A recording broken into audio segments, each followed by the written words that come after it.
MM Naravane పుస్తకం 4 stars of states అంతర్జాతీయంగానూ హల్చల్ చేస్తోంది. ప్రస్తుతం అమెరికా, కెనడా, ఆస్ట్రేలియా, జర్మనీ దేశాల్లోని ఆన్లైన్ ప్లాట్ఫామ్లలో ఈ పుస్తకం అమ్మకాలకు అందుబాటులో ఉందని ఢిల్లీ పోలీసులు వెల్లడించారు. అయితే ఈ పుస్తక ప్రచురణకు డిఫెన్స్ మంత్రిత్వ శాఖ నుంచి అనుమతులు రాలేదు.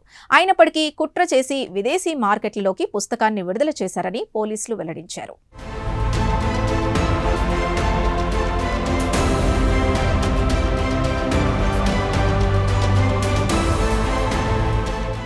ఇండియన్ ఆర్మీ మాజీ చీఫ్ ఎంఎం నరవణే రాసిన 4 స్టార్స్ ఆఫ్ స్టేట్స్ పుస్తకం ఇప్పుడు అంతర్జాతీయంగా హల్చల్ చేస్తోంది. ప్రపంచవ్యాప్తంగా అనేక దేశాలలో ఈ పుస్తకం అందుబాటులోకి వచ్చింది. వాస్తవానికి ఈ పుస్తక ప్రచురణకు ఇప్పటివరకు డిఫెన్స్ మంత్రిత్వ శాఖ నుంచి అనుమతులు రాలేదు.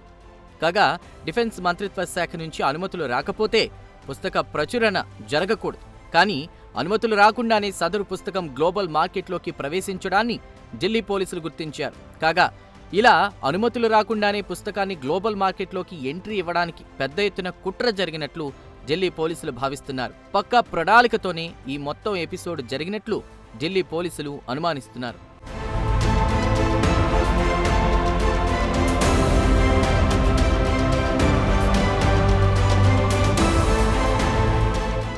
ఇదిలా ఉంటే ప్రస్తుతం అమెరికా, కెనడా, ఆస్ట్రేలియా, జర్మనీ దేశాల్లోని ఆన్లైన్ ప్లాట్ఫామ్లలో 4 స్టార్స్ ఆఫ్ స్టేట్స్ పుస్తకం అమ్మకాలకు అందుబాటులో ఉందని ఢిల్లీ పోలీసులు వెల్లడించారు. ఇక్కడ మరో ఆశ్చర్యకరమైన విషయం ఉంది. సదరు లీక్ అయిన పుస్తకం కాపీకి ఇంటర్నేషనల్ స్టాండర్డ్ బుక్ నెంబర్ ఉంది. ఇంటర్నేషనల్ స్టాండర్డ్ బుక్ అంటే 13 నెంబర్లు కలిగి ఉంటుంది. సహజంగా అన్ని అనుమతులు పొంది పబ్లిష్ చేయడానికి అలాగే అమ్మకాలకు సిద్ధంగా ఉన్న పుస్తకాలకు మాత్రమే ఈ ఇంటర్నేషనల్ స్టాండర్డ్ బుక్ నెంబర్ను కేటాయిస్తారు.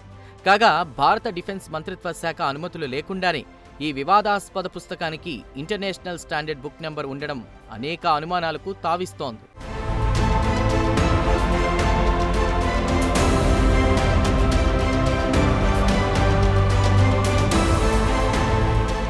కాగా నరవణే రాసిన పుస్తకం ఇలా గ్లోబల్ మార్కెట్లోకి ప్రవేశించడాన్ని కేవలం పైరసీ చర్యగా మాత్రమే చూడలేమన్నారు ఢిల్లీ పోలీసులు. పక్కా ప్రణాళికతో ఈ లీక్ వ్యవహారం నడిచినట్లు పోలీసు వర్గాలు భావిస్తున్నాయి. కాగా ఈ పుస్తకం ప్రచురణ హక్కులు పెంగ్విన్ బ్రాండ్ పబ్లిషింగ్ హౌస్ దగ్గర ఉన్నాయి. ఈ నేపథ్యంలో పెంగ్విన్ పబ్లిషింగ్ హౌస్ యాజమాన్యాన్ని సదరు లీక్ వ్యవహారంపై ప్రశ్నించడానికి ఢిల్లీ పోలీసులు సమాయత్తమయ్యారు. అలాగే విదేశీ మార్కెట్లకు ఈ వివాదాస్పద పుస్తకాన్ని పంపించడానికి సంబంధించిన డిజిటల్ ఆర్థిక లావాదేవీలను ట్రాక్ చేస్తున్నట్లు ఢిల్లీ పోలీసులు వెల్లడించారు.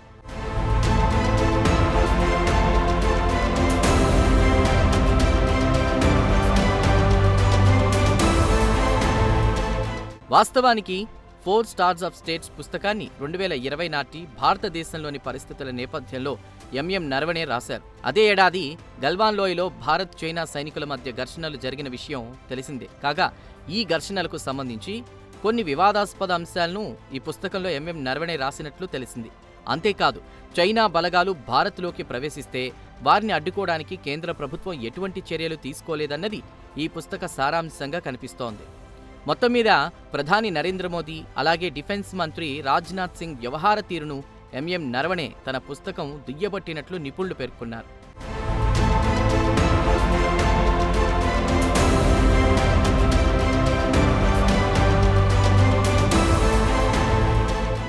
ఇదిలా ఉంటే తాజా పార్లమెంటు బడ్జెట్ సమావేశాల్లో 4 స్టార్స్ ఆఫ్ స్టేట్స్ పుస్తకం హాట్ టాపిక్గా మారింది.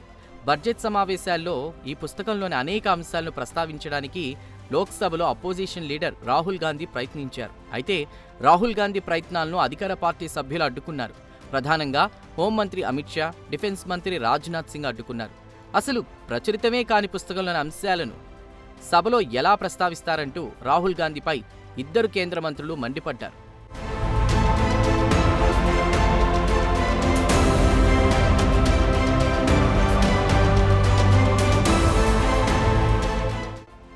కథ అక్కడితో ఆగలేదు. మరునాడు కూడా నరవణే పుస్తకంలోని అంశాలను ప్రస్తావించడానికి రాహుల్ గాంధీ ప్రయత్నించారు. అయితే ఈసారి అధికార పార్టీ సభ్యుల నుంచి తీవ్ర స్థాయిలో వ్యతిరేకత వ్యక్తమైంది.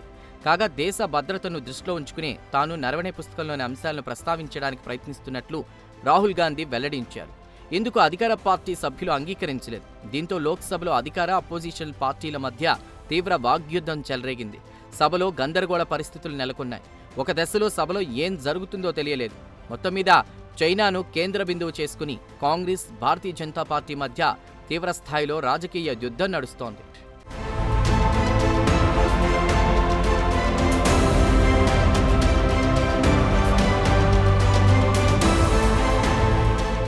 ఇది ఇలా ఉంటే రాహుల్ గాంధీ చేసిన ప్రయత్నాలను అధికార పార్టీ ఎంపీలు అడ్డుకోవడంపై కాంగ్రెస్ పార్టీ తీవ్ర స్థాయిలో మండిపడింది.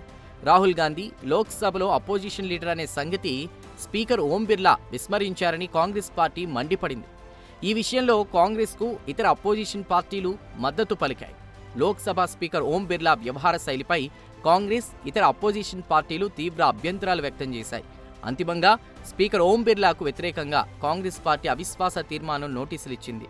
సదరు నోటీసులపై 118 మంది ఎంపీలు సంతకాలు చేశారు.